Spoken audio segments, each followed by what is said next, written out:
बोली बोली देवघर वाले बाबा की। ए भौजी ई का हो रहा है जी? गांजा पी रही है क्या? अरे क्या देवर जी, तुम ही है सब देखते हो का? बाबा धाम जा रहा है तो गांजा वांजा घिंचैबे करता है।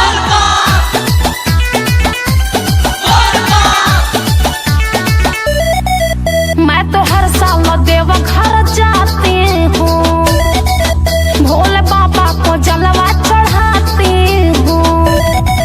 मैं तो हर साल देवघर जाती हूँ, भोले बाबा को जलवा चढ़ाती हूँ। कंवर की नमाती हूँ, उसको सजावाती, कंवर की नमाती हूँ, उसको सजावाती। सारा गौवा ये बोले रहा है। हरी और सुनिएगा का? अरे बोलिए ना भौजी, और क्या चल रहा है जी? सावन में चीलम चढ़ रहा है, कमरिया बम बम बोल रहा है। सावन में चीलम चढ़ रहा है, कमरिया बम बम बोल रहा है। अरे का ये भौजी अकेला ही निकल गईलू है का?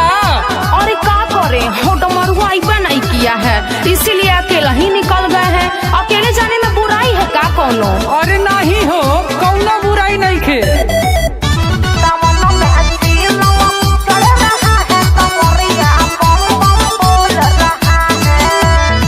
सुल्तानगंज से जलवा लेके जाती हूँ देवघर जी। घंटों तक मैं चलती हूँ पैदल, करती नहीं हूँ आराम जी, करती नहीं हूँ आराम जी। सुल्तानगंज से जलवा लेके जाती हूँ देवघर जी। घंटों तक मैं चलती हूँ पैदल, करती नहीं हूँ आराम जी। रात भर सुइया पहाड़ी के, रात भर सुइया पहाड़ी के, देखो सब कोई चढ़ रहा है। और सब बूटी का कमाल है। अरे ये भौजी लागत हमहू के लेवे के पड़ी का?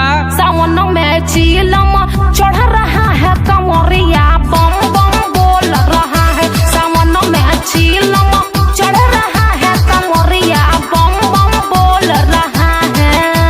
ए भौजी पैदल जाए के का जरूरत रहल हो? हमसे कहले रह तू ट्रेन बुक कर देले रहती।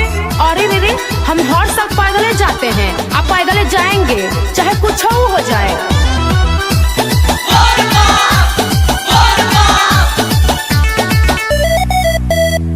3 साल से देवघर जाइले, लगे न तन को डर जी। सीपी मुन्ना के साथ है बबुआ, हरदम बोलत बोल बम जी, हरदम बोलत बोल बम जी। 3 साल से देवघर जाइले, लगे न तन को डर जी। काजल दीपक के साथ है बबुआ, हरदम बोलत बोल बम जी। हो जाला दर्शन जलवा चढ़ा के, हो जाला दर्शन जलवा चढ़ा के, मनवा खुश हो रहा है। अरे तो दोनों हाथ उठाइए ना और बोलिए बोल बम। सावन में चीलम चढ़ रहा है, कमरिया बम बम बोल रहा है। सावन में चीलम चढ़ रहा है, कमरिया बम बम बोल रहा है। और सावन में तो मजा ही मजा है।